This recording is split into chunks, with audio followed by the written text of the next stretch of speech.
ಒಂದು 3 ದಿವಸ ಊಟ ಇಲ್ದಂಗೆ ಆಗ ಗೊತ್ತಾಗತ್ತೀನಿ ಎಷ್ಟು ತ್ರಾಸಾಗತ್ತಂತ. ಕ್ಷಣ ಕ್ಷಣಕ್ಕೂ ಈ ಶರೀರ ರೋಗಗಳಿಂದ ನಮ್ಮನ್ನು ಬಳಲಿಸ್ತದ ರೀ. ಹಸಿವು ತ್ರಷೆಗಳ ಕಾಟ, ರೋಗಿಯ ಕಾಟ, ಮಾನ ಅಪಮಾನಗಳ ಕಾಟ, ಜನನ ಮರಣಗಳ ಕಾಟ, ನೋಡಿ ಲಾಭ ಹಾನಿಗಳ ಕಾಟ. ಒಮ್ಮೆ ಲಾಭ ಆಗ್ತದೆ ಜೀವನದೊಳಗೆ, ಒಮ್ಮೆ ನಷ್ಟ ಆಗ್ತದೆ.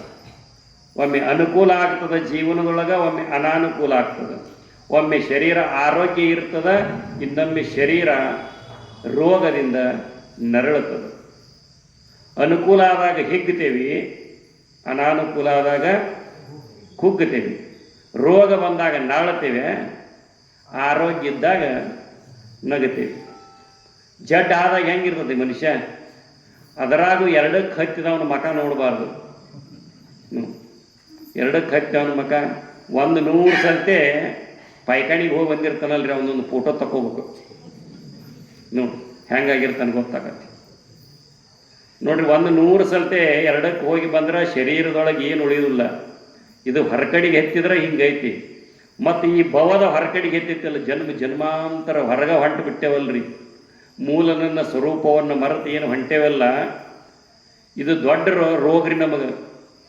ಅದಕ್ಕೆ ಈ ಜಗತ್ತಿನೊಳಗೆ ಅತಿ ದೊಡ್ಡ ರೋಗ ಯಾವುದಂದ್ರೆ ಭವರೋಗವೇ ಅತಿ ದೊಡ್ಡ ರೋಗ.